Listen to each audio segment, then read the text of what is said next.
All right, everyone, welcome to our October 16th Budget Roundtable meeting at the Board of County Commissioners. I would please ask everybody in attendance, please rise for the Pledge of Allegiance.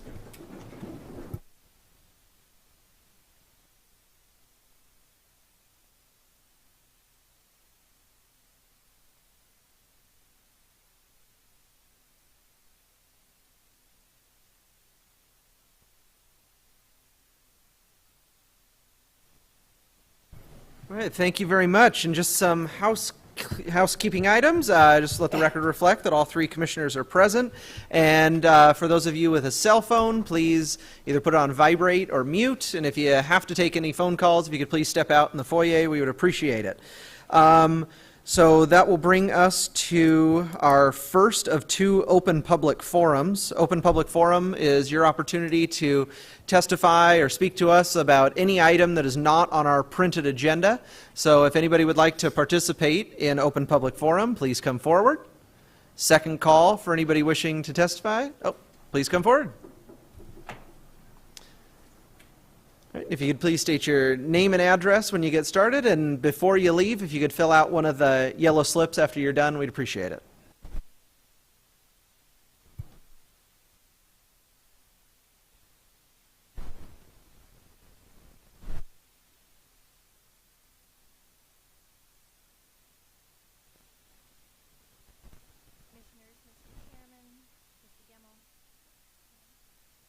There we go. How's that? Better. Okay. Mr. Chairman, Commissioners, Mr. Gemmell, Mr. Driscoll, and Ms. Vasquez. Given the topic of tonight's budget roundtable discussion on public safety and criminal justice, I wanted to return to testify about the continued concern of dispatchers and first responders over the proposed integration of the Combined Communications Center. We are still asking the same questions of the integration process.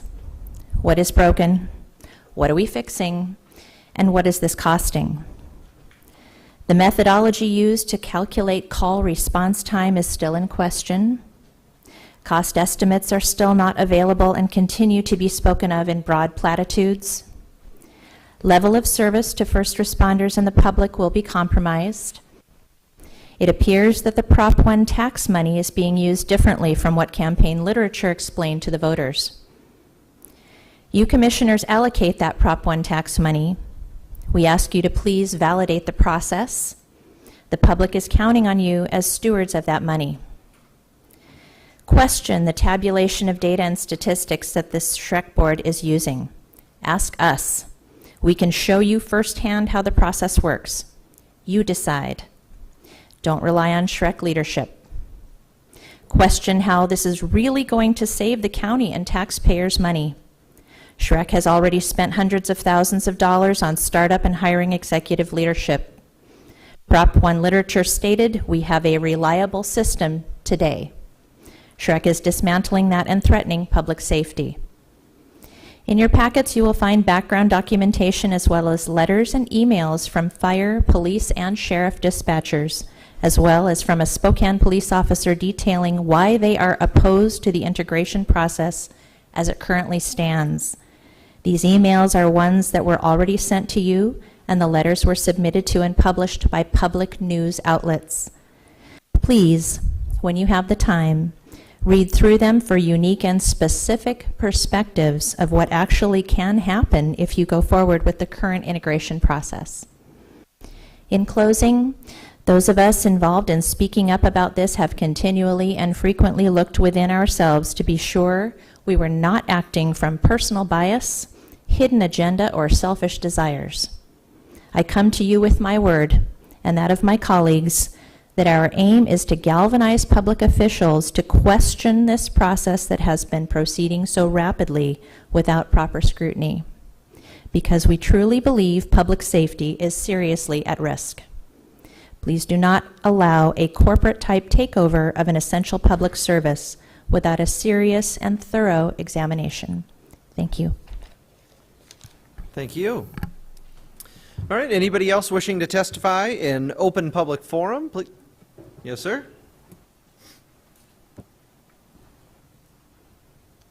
Right, and again, if you could state your name and address, and then before you leave, if you could be sure to fill out one of the yellow slips, we'd appreciate it. Sure And I'll thing. start your 3 minutes when you... My name is Let's get Brad started. Kane. I live out in West Morning Lane out in Fire District 3. I am a fire dispatcher for the county, for the city. I'm also a volunteer at District 3 and a duty chief out there.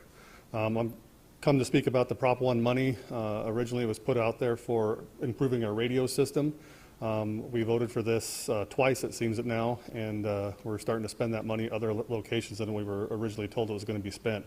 Our radio system isn't 100% yet. We still have some issues with it. I know in my district, at least in District 10, we have issues with our paging system not working correctly still to this day. There's capacity on our radios that we have capacity issues at times that could be improved.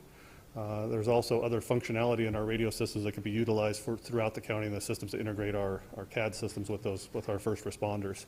Going back to what Kelly brought up earlier about some of the money, what we're going forward with this integration process, we don't know how much it costs. We don't know how much it's supposed to save. We haven't been given any budget figures for that. We have a lot of small fire districts out there that have a very tight budget every year. Right now, there's a fixed cost per call that they pay towards the CCC for every call in their budget. So next year, Fire District 2, 3, 9, 10, they know that they're going to pay X amount of dollars with about a 5% increase in call volume as it goes up. When the new system goes in place, they don't know how much it's going to cost or how they're going to build that out. So the budgets for these smaller districts is kind of in jeopardy as far as what they can buy or what's going to happen. If the system works well and the costs don't increase, that's fine. But if the system has an issue or a problem, they're going to raise those costs, and it's going to impact our public safety and our responders in the outlying districts. So that's all I have to say. Thank you. Thank you. All right. If there's anybody else wishing to participate in our first of 2 open public forums, please come forward. Second call, third and final call for anybody wishing to participate in our first of 2 open public forums. Seeing no one else wishing to testify, we'll close open public forum, and we will move along to our public roundtable. So we believe we are going to start off with the video, and so we'll let Gina cue that up, and then we'll hand it over for the PowerPoint presentation to Tanya Wallace at the conclusion of the video. One of the things that has been the most consistent theme that I've had in my career here is that when it comes to the general fund, without a doubt, the #1 priority of the citizens is public safety. We hear about that when we went through the budget process last year with the public testimony. Without a doubt, that is the #1 priority that our citizens have. Out of the $171 million general fund, over 70% of that budget is spent on public safety. One of the things that we heard last year during our budget process, where we were reaching out and trying to gain more participation from our citizens, were over and over again, the #1 service we expect from our county is public safety. The Spokane County Sheriff's Office provides law enforcement coverage for every jurisdiction within Spokane County except for 4. We do not provide police coverage for Liberty Lake, Airway Heights, Cheney, or the city of Spokane. All the other jurisdictions are covered by the Spokane County Sheriff's Office. We provide their policing efforts, and we try our best to keep this community as safe as possible. The importance of the Sheriff's Office to a community is really your safety. And if you really take a look at it from the business perspective, without a good law enforcement, without that protection level, economic development does not happen in a community. Companies do not come to areas that have lost control of their crime. The Spokane County Sheriff's Office is regarded as one of the top agencies in the state. Our training unit is second to none. We train anywhere from 300 to 3,500 law enforcement professionals from across the world here. They come here to train. We received a major award last year because we're the only agency within the United States that sends our training to an international certification board and has that training certified. We have created training that no other agency in the United States has had, and we have given that training to the agencies throughout the nation. What I need out of a budget in 2019 is I need my capital needs funded. My weapon systems, my less lethal systems, my vehicles, that needs fixed. If we do not fix that, we will face a high liability issue and possible lawsuits if those systems fail us. We need to have a budget that actually covers the cost of doing business, and that doesn't mean bringing back the 32 deputies that we lost. That just means just fund me so I am not $1.6 million in the hole starting day one. We have great personnel that are going to take us into the future and build a stronger sheriff's office continually.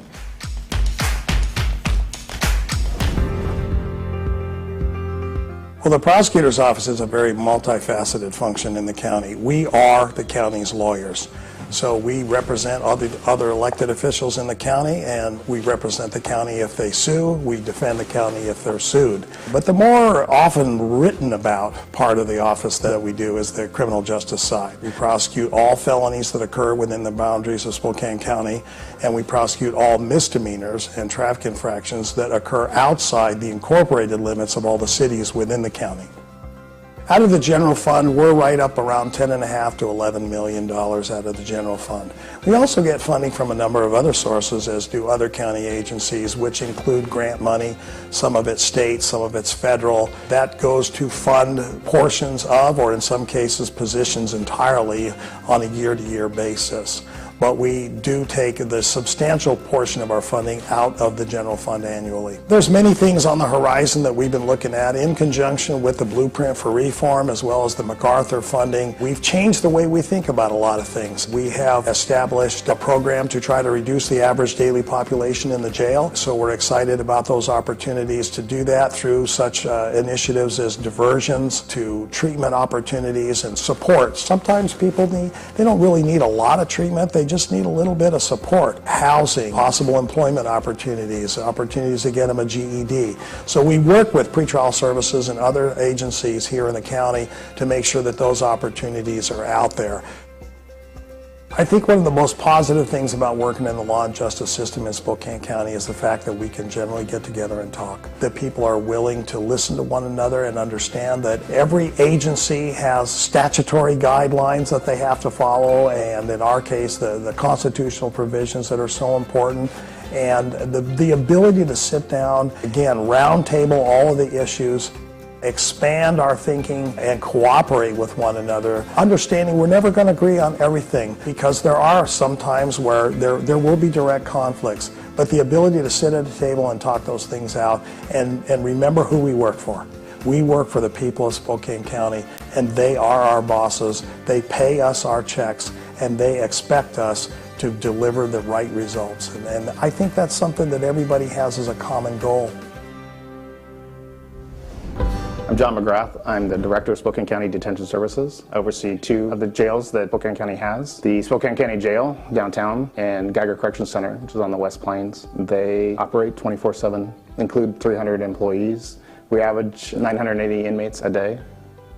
The Spokane County Jail in downtown Spokane operates as our booking facility, so all inmates that are arrested or report for custody report to the downtown facility. It's a maximum security facility. It was built in 1986. The original design was about 462 inmates, and over the years, with overcrowding, we've added additional bed space. Geiger Corrections became the overflow for the Spokane County Jail around the early 90s. That facility operates as our program facility. And so all of our reentry programs that can't go on in the jail go on out of Geiger, provide anger management, parenting classes, GED. Those programs create a number of opportunities for these people when they're released to be successful in our community. What we have to provide for every offender is everything from medical services, their mail, their laundry, their food, transportation, libraries, visitation, sanitation. We operate in a way that a city does, where every need that a person has that resides in one of our facilities, we have to meet. As a community, we're going to have to decide how and what level of incarceration this community wants to provide. That could include closing facilities and creating additional costs, or it could include investing in the criminal justice system so that we provide an avenue for people to be successful in the community so that they're not causing costs in the criminal justice system.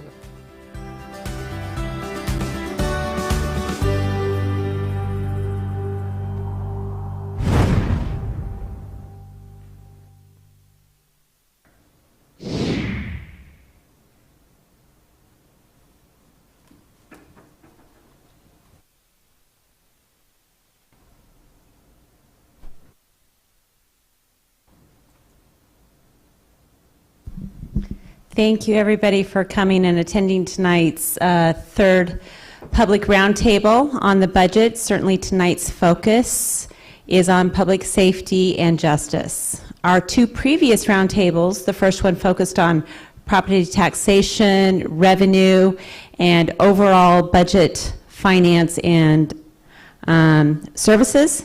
Our second roundtable focused on parks, utilities, and roads. So this is our last one that's focused on the public safety and justice.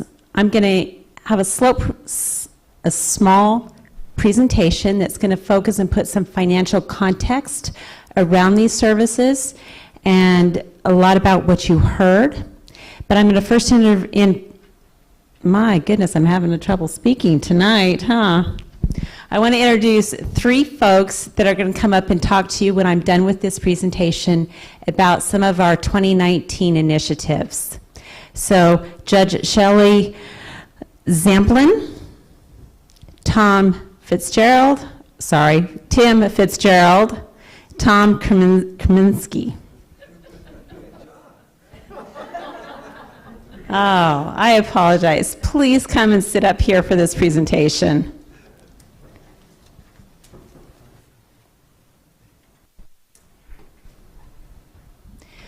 I'm going to start with an overview of to put everything financial context for you. And this is our 2018 budget and our revenues that we have. You can see that our largest revenue source comes from charges from service. This is largely with our utilities services where we do charge fees, but also you'll see, and you've heard a little bit about our funds that we talk about, and you've heard we provide services to a lot of our jurisdictions. Spokane Valley is one of our primary customers that we provide services to, so we do charge services to them as well. And these are large groupings of the services that we provide, where you can see that public safety and the judicial system, 28%. It is our second largest component. As you can see, parks, utilities, and roads are really our largest component of services that we provide overall. Now, what you're going to hear about, you heard a little bit about it in the video clip about funds and the general fund and some of our other funds. I am not going to be talking to you tonight about funds because most people don't understand how government accounting works in general. But I am going to talk about revenue sources and services.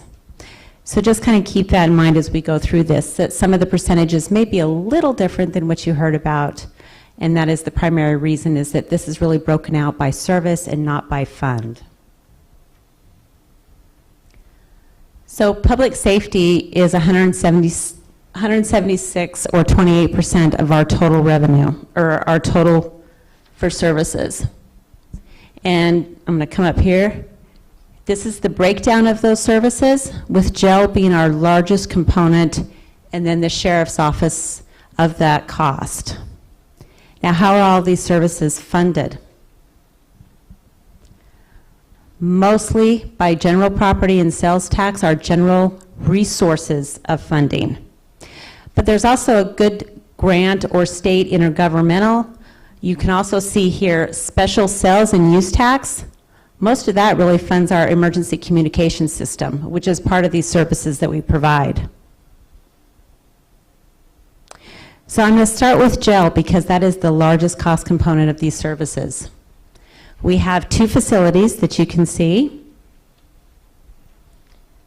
If you can see here, 71% of this entire cost is funded from those general sources. Most of our other services have a different percentage.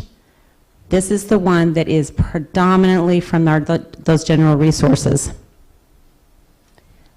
And it is a full service operation. Full medical, and on the medical, I do want to point out that the medical health professionals, we are the only jail in the state that is licensed for this service. So that is very unusual for us.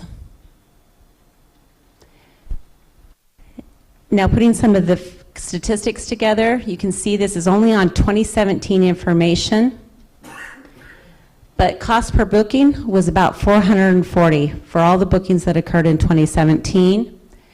But when you look at the trend for bookings, and this is just because of how we were tracking them in the system for the last 3 years, but the trend in those 3 years is on a decline. But a key statistic that we also track in jail, and you heard it a little bit on the video, is average daily population. Now the trend there is a little different since we've been tracking this, and this is trending upwards. But the cost to house an inmate is about $102 to house them per day. And then a cost to transport them to the courts, because we do have the Geiger facility as well as the downtown facility, but on average is about $155 to transport.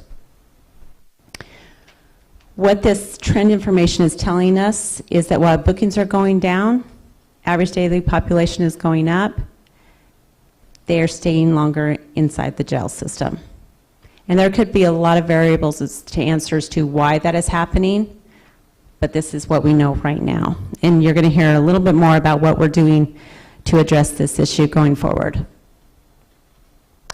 Now the Sheriff's Office, this is also unusual in the state. The Sheriff's Office is a full-service office.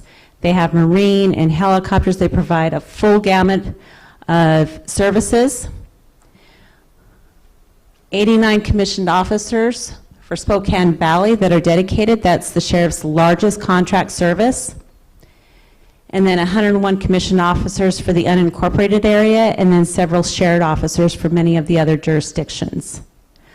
But the Sheriff's Office, about 51% is funded from the property tax, the general property tax structure of the county. The other 49% comes from those contract services.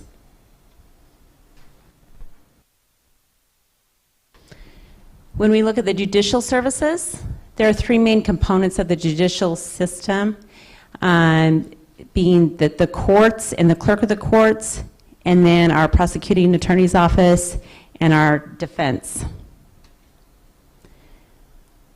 When you look at the judicial indicators that are going on here, you can see for case filings between our district court and our superior court, they tend to be declining down, which is very good.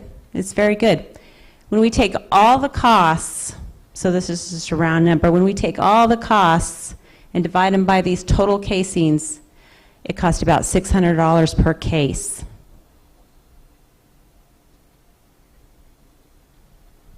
And our judicial system, again, just on the court side, 3 main components that we have here. Superior Court, and you can see all of the services that are provided out of Superior Court, and then District Court, and the Clerk of the Superior Court. And I do want to preface, though, too, that when we talk about the judicial system or the justice system, it's a lot more than just criminal. There's family law, there's civil law, so the county does a lot more than just criminal, but a lot of times that gets overlooked and just is looked at as the whole criminal system, when it is so much more than that. So prosecution and defense, these are our 2 key leaders on that side. And this is about half of all, the courts are about half of the judicial system, and then our attorneys are about the other half. So you can see we staff up for the prosecuting side, about 72 attorneys, and then 68 attorneys with support staff as well, and a lot of services that these two groups lead as well. And then I'm just going to close out with emergency communications, $26.2 million. Now this is special dedicated revenue that services these functions, but there are 104 employees. And here's just some call volume from 2017. They handle a large volume of calls coming in. 85% are calls that somebody didn't hang up. They actually had to route to someplace. And you can see 60% for operations is really funded from these special revenues. The other comes from fund balance. So there is, for this service, because it is so capital intensive, we do accrue and reserve monies, and then we will expend them on capital as the time arises. So what do we anticipate happening specifically in 19 for these services? Increase in policing services due to growth. I think we've seen all the cranes and the construction activity going on. We know the Air Force is going to be bringing in more families to serve in this area, so there's going to be continued pressure. We know that the city of Spokane is going to be hiring more police officers. This will add pressure to our system. Pressure to address mental health. We've implemented many systems to begin addressing this and are really focused on how this is impacting our entire system, both inside the jail, which is why we have the mental health services that we have, but also a lot of our community services are heavily dedicated to this. But this is what our officers are going to be dealing with largely on the street and then ripple through all the way through the therapeutic court systems. Did I get that? And on the last one, you heard in the video how we are working together as a team, and we are taking this much more regional approach. Most of the folks in our community really don't know when they cross over the county boundary or the city boundary lines into the unincorporated and the city. It really does affect the entire region, what is going on. So some of the 2019 objectives that we really wanted to talk with all of you tonight about, certainly operating Superior Court software. So this is really customer service oriented. And then electronic notification for court appointments, and you're going to hear more about that. And then finally, continuing to evaluate and implement for case processing and diversion programs. There's a lot of good work going on here and a lot that we're going to be doing in 2019. So I'm going to turn it over. Tim Fitzgerald is going to come up first and talk a little bit about the Superior Court Clerk and the services going on there. Thank you, Tanya. Well, good evening, everybody, and thank you very much for coming out. Again, I'm Tim Fitzgerald. I'm your elected county clerk. This is an important issue to us, things we want to talk about. The clerk's office is your second busiest office in county government. I handle your day-to-day legal business is what I do. I'm the keeper of the legal record. I handle all the legal documentation. I handle all the legal financial money. So I'll give you a couple of facts and figures to tell you why we're going to talk about this tonight. Clerk's office handles 11,200 customers a month. We handle $1 million a month in legal financial transactions. I have 145,000 paper legal records that all have been digitized now. We had more than that a few years back. We handle about 8,136 sheets of paper a day. So what we're talking about now is streamlining the system, making it more efficient, making it more easy access to justice, making it a better system for the customers when they come in. And so the case management system we're talking about is called Odyssey. It is a brand new case management system. Think of an hourglass. The top of the hourglass is your public and your attorneys. That skinny part in the middle, that's your clerk's office. The bottom of the hourglass are your courts. And you just keep flipping that hourglass over and over. So the clerk's office can make the criminal justice system very efficient and streamline it. I can also slow it down and bog it down for not getting the paperwork done in a timely manner. Odyssey is our next step. That's how we're going to speed the process up. It's a web-based program. It's a case management program. It's going to handle all of your legal documents and all the minutes I do in the courtrooms. It's replacing the Superior Court Management Information System called SCOMIS. SCOMIS is 40 years old, so we've got to change this old, antiquated system out and bring the new system, Odyssey. The idea behind Odyssey is that we have workflow components. It will speed the paperwork up as it goes through the system. So for example, Odyssey is a state level system.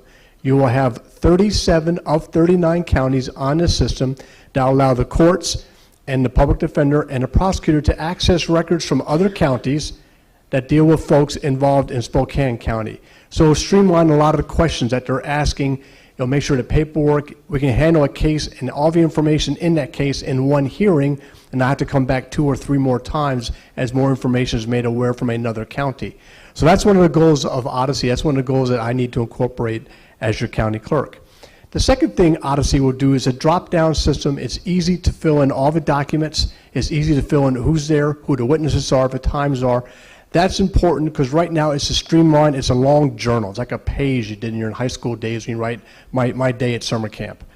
Now we can start putting in information and have data available. What's one of the biggest things the community and the public have asked for in Spokane is access to data. But we don't have that data, and when we do have that data, it's in pretrial services, it's with the public defender, the prosecutor, the courts, or the county clerk. So it's all over the place, and it's hard to collect that data. Odyssey will maintain that data in one data bank. So the goal this year, we've been training our entire staff, week-long blocks of training. I've already purchased all the equipment. All the equipment is already in place. We already have the budget in place. We already have the staff is almost fully trained. It'll be trained in about a week. I have one more week left of training. And when that staff is done and trained, the courts will train. And when the courts are done, which will be about 2 weeks in the month of October, the end of October, then we will hit the switch on 5 November, and Spokane County, along with Clark County, will switch to the Odyssey case management system. The bottom line I want to pass on to you, it's all about better customer service because that's what we'll provide. It's about better access to justice. We'll have kiosks stationed all around the courthouse where folks can come in and digitally punch the kiosk like we have in district court, and they can find out their hearings, the time, the location, without waiting in line at the clerk's office to find out where they have to go. This information will be posted electronically around the courthouse, and eventually, once we get Odyssey working, we'll get to our end state, which is electronic filing. Once you get electronic filing, you can go online, pull your documents, pay for your documents, submit your documents electronically without coming down to the courthouse. Eventually, Spokane County will be paperless, and we think that goal is realistic next year. So all this will be better customer service, better access to justice. It's cost effective, and it's very, very efficient when we go to paperless. Any questions? Awesome, thank you.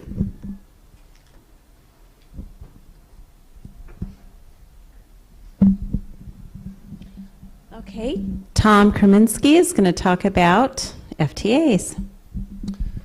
Thank you, Tanya. Good evening, everyone. I could sit and talk about the Public Defender's Office for probably a pretty long time, but tonight I'm just going to talk about failures to appear and what we're trying to do to address that issue and why we moved in this direction. We've spent the last few years a lot of time meeting and trying to see how we could make sure people are showing up for court. We know that is a huge driver of the jail population. I believe if you took a snapshot of the jail, you'd see a wide range of individuals that are being held waiting for their court date. And a lot of them are held because they've missed court several times on the case that they have pending. And judges get frustrated, prosecutors get frustrated about that, and these individuals end up being incarcerated waiting to have their case resolved. So in looking at that, I know that some courts, district court, superior court, were starting to do some type of reminder system. And we just thought that, well, maybe this should be coming from their attorney.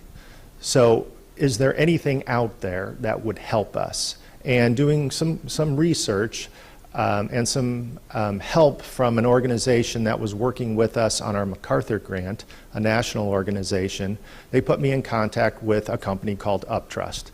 And it took about 5 minutes talking to the CEO of Uptrust, and I realized he really got it. He understood where our clients were coming from and that they had certain needs, and that most of the people that are in the jail and not able to be released while they wait for their case to work through the system, they're not going anywhere. They live here. They live in Spokane. They don't try to flee the jurisdiction to avoid their court case. Most of them end up just going back home and for one reason or another are not able to make court. And also looking at, are they a danger? And a lot of the individuals being held in the jail are also held on fairly low bonds because they fall into that category of just not showing up for court. So this, the company Uptrust was started fairly recently. We're one of their newer sites. They were very happy to team up with us. CEO came out, gave a presentation to the county commissioners, and the instant reaction was, how can we make this happen? Great support from the leadership of Spokane County to get this up and running. And in my opinion, it did happen very quickly for a project like this. So we got the approval. We used grant money to get it started. And so here's what it is. No different than your doctor, your dentist, that sends you reminders. Our clients, when they sign up and they have a good phone number, and that's key right now, they will get text message reminders. They will get reminders about appointments with us. They will get reminders about court dates, whether it's a pretrial date, an arraignment date, a plea date, trial. They will get reminders at certain points prior to their need to be somewhere. The other significant part about Uptrust is that it will also address some needs. So when we do the intake, we will ask them about needs. Do you have a need for transportation? Do you have a need for childcare? So do you have a job? So you need a reminder that you need to tell your boss that you need some time off to go to court. That will come in the text. So they will just get that reminder. So we basically got started soft launch in August. So our numbers are kind of are new, and we're going to watch them very closely. We're really excited about 2019 so that we can really see how this is working. But for right now, the numbers are saying this. If you get a text message reminder, so again, if it's going to a good phone number, about 96% make their appointment, make their court date. So if you're getting the reminder, you're showing up. Attorneys also like it. This is application based, so they don't have to use a personal cell phone or a work cell phone and have it fill up with text. It comes through in their email, and they're able to access their email.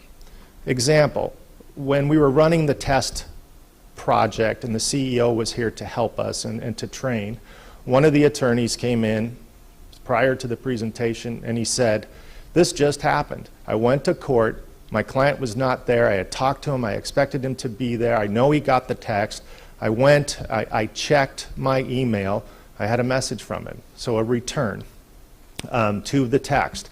And it said, I'm in the hospital, I had a bronchitis attack, can you help me? And this attorney was able to say to the prosecutor, say to the judge, I just got notice my client can't be here. It saved a warrant, because most judges are not going to issue a warrant. Most prosecutors are not going to ask for a warrant when they know where the person is, and especially in a situation like that. So, able to avoid that warrant, possibly save some jail dates, bed dates down the road. And I know everyone wants to talk about the huge, or possibility of huge savings, and I get that and I understand that. But it's just a service that I believe our clients should have. They deserve to have that. It is difficult for all of us to remember appointments, but if your appointment was a month out or 2 or 3, it's very hard to track, and some of our clients have difficulty with that, just like we all do at times. So it's very helpful for them. I think it's a benefit that, again, that I think that they deserve. And if you miss your doctor's appointment, you're not going to jail. You miss court, there's a possibility you're going to go to a jail, and that's significant. So again, we're very excited about this.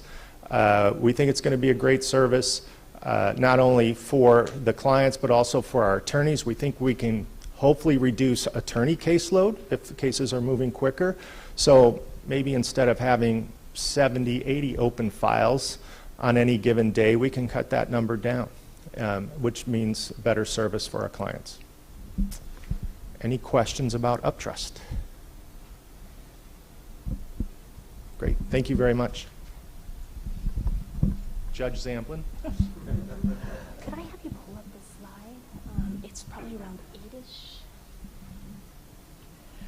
8-ish. While that's going on, I am going to show you something. For those of you who are in the criminal justice system, this is not a surprise to you, but for those who aren't,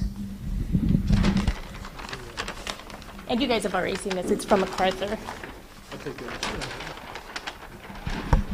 That is the anatomy of a criminal case. Those are the different tracks, those are the different possible hearings, and every one of those hearings, part of the, no, not that one, where it shows the trending down. It's right where the arrow is.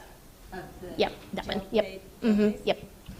Oh, so you guys don't have to hold it, but I just wanted to show you guys. It's very, very complicated. Each one of those hearings, if somebody misses it, they do have the risk of going to jail, and I think that's why this number is going up when the bookings are going down, and it's because of the FTA, so I'm really encouraged about that. You don't have to roll it up. So, as noted, I am Judge Shelley Zamblin, and I wanted to, could you just leave it there? Thanks.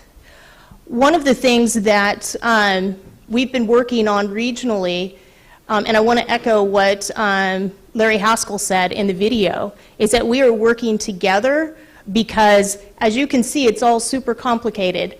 And if we're not all marching in the same direction and being collaborative, one person can't make all those changes and have it have any meaningful change. So one of the things that we've been doing is through the MacArthur, it started out with, in phase one, a lot of really good strategies that kept getting thwarted. I mean, we didn't see the success that we had hoped for them, in large part, as not only our jurisdiction realized, the Safety and Justice Challenge did in general, that the case processing is a huge bottleneck for the process. The FTAs, when your ADP, the average daily population, gets up high, it takes longer for cases to get out. So people have to stay in jail longer. It delays everything. So we focused on case processing, and we have a subcommittee of the court that's working on that. It's Judge Marino, myself, Judge Triplett, who's chief criminal, Judge Harold Clark, and we meet weekly trying to figure out a better way to implement some more effective case management policies. Phase two of the MacArthur grant, the county got some money to have an expert come in and help us with this. The National Center for State Courts came in, did an analysis, and gave us some really good food for thought, and we're working through that. But the case processing explains that anomaly. And so we're working for that right now. One of the other things, and I don't know how to work this. I wanted to, oops.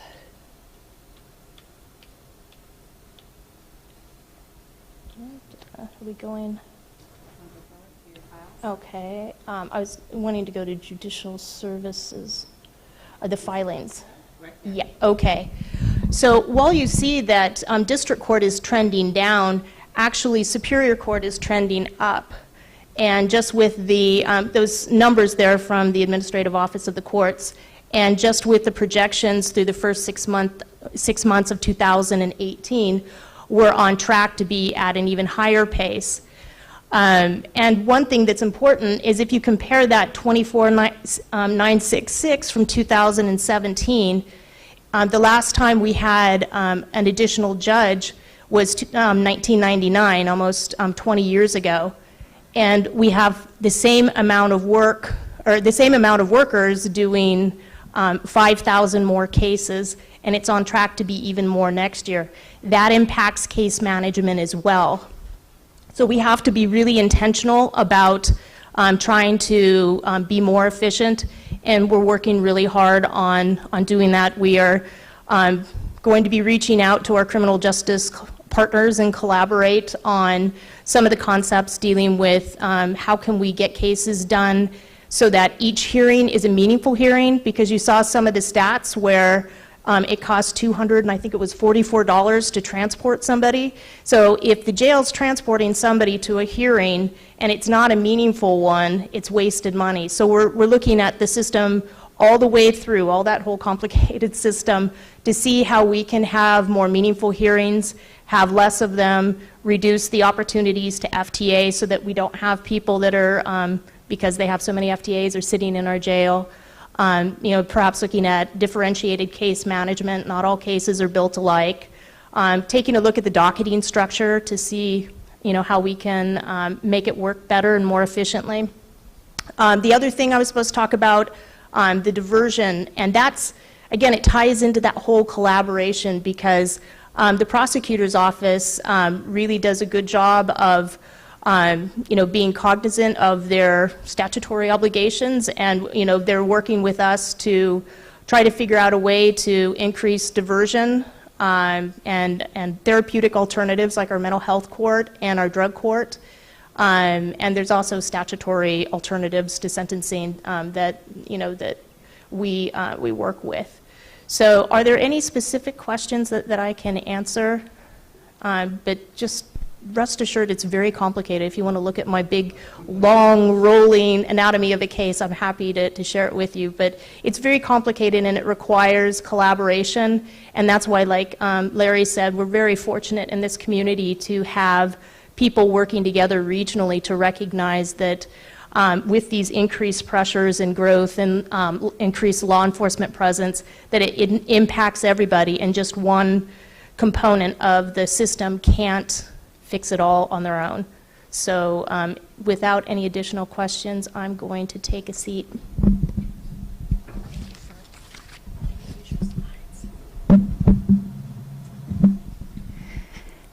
Thank you.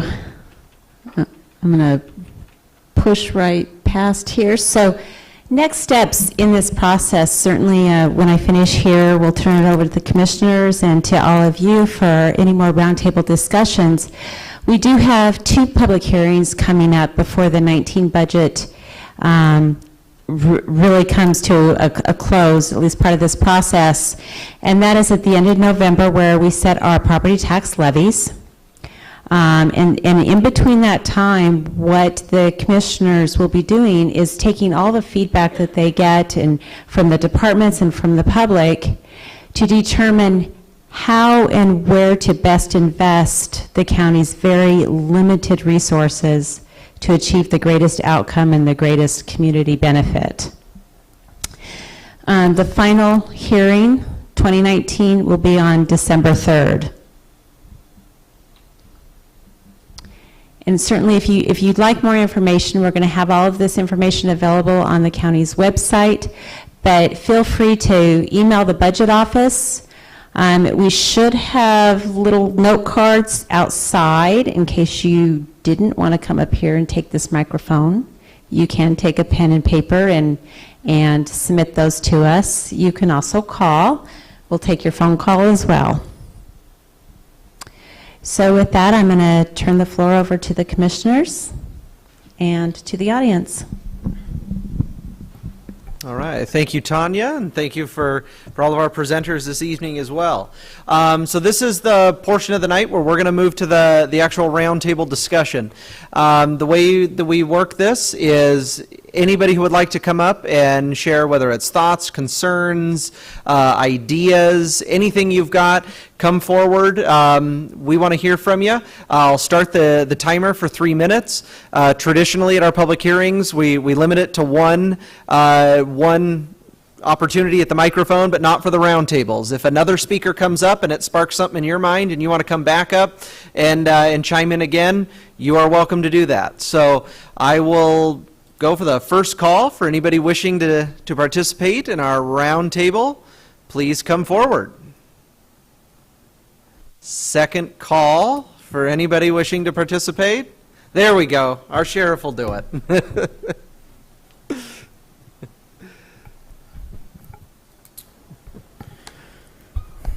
Commissioners, and for the audience, Sheriff Ozzie Knezovich, Spokane County. One of the things I think is very important for you to understand is that we are not 24% of your general fund budget. We are 12%. The other aspect of that is our contracts. That does not impact the county's general fund. So I think that if we're going to have this type of discussion, we have to use real numbers.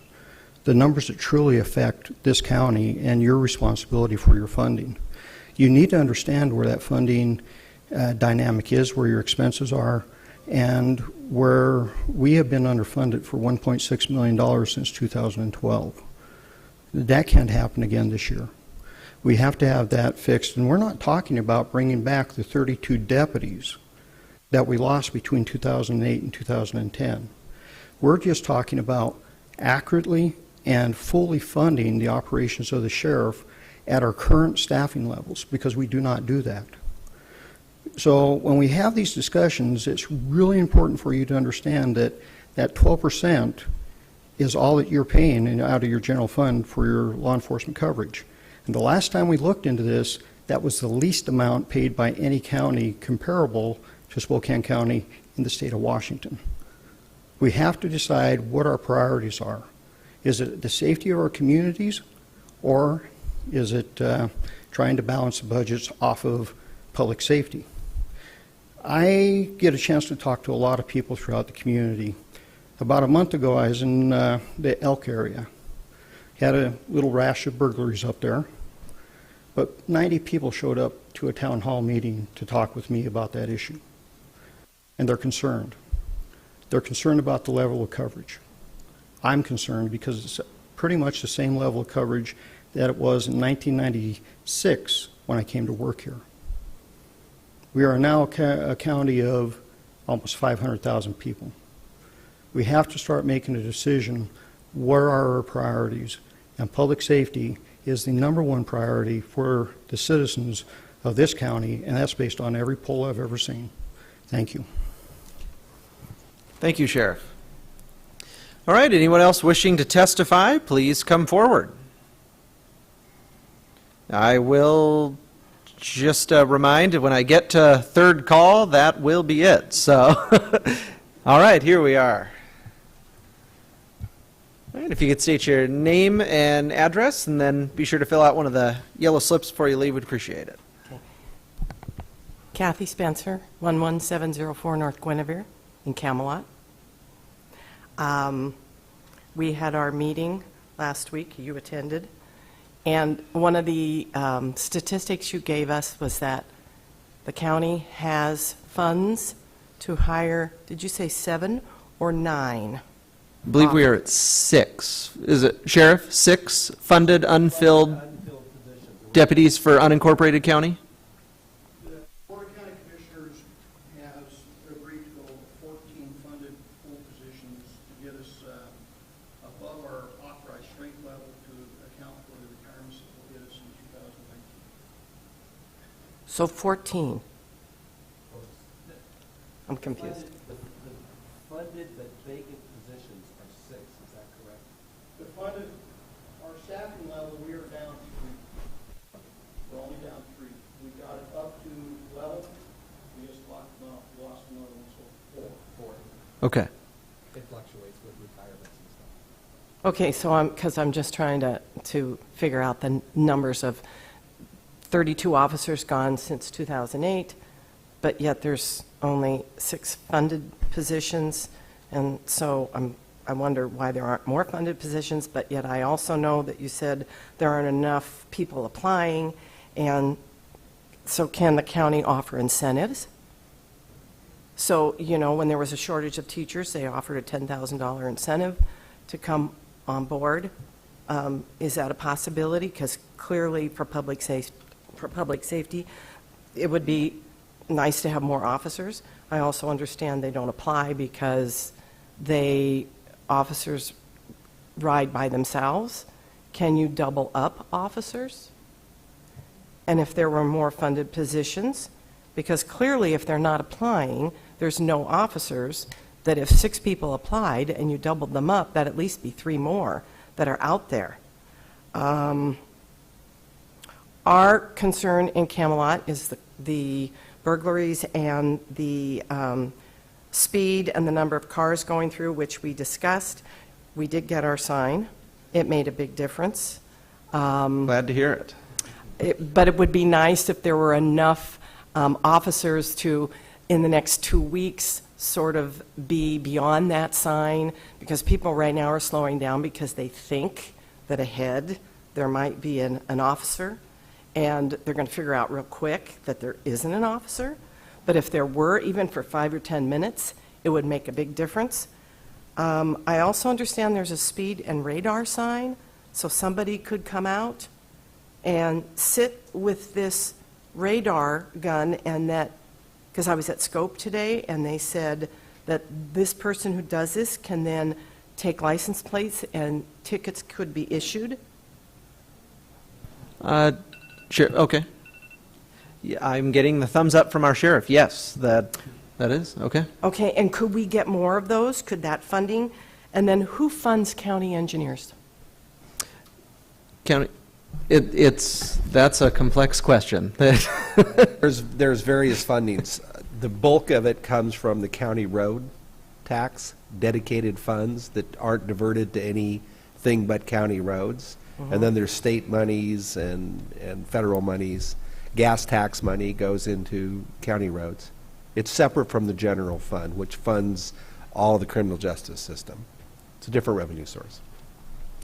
Okay, so when neighborhoods ask for calming measures, medians, islands, speed bumps, striping, and they say, well, who's going to pay for that? That's county road. That's county road. Okay. Yep, not general fund. Not money. general That's fund not- money. Okay. Great. Thank you. You're welcome. Thank you. All right, anyone else wishing to participate in the roundtable, please come forward. Second call for anybody wishing to participate. Third and final call for anybody wishing to participate in our roundtable. All right, seeing no one else wishing to participate, we will close our budget roundtable discussion, and that will bring us to our second and final open public forum. Just a reminder, open public forum is your opportunity to speak to anything not on our printed agenda. So anybody wishing to participate in our open public forum, please come forward. Second call.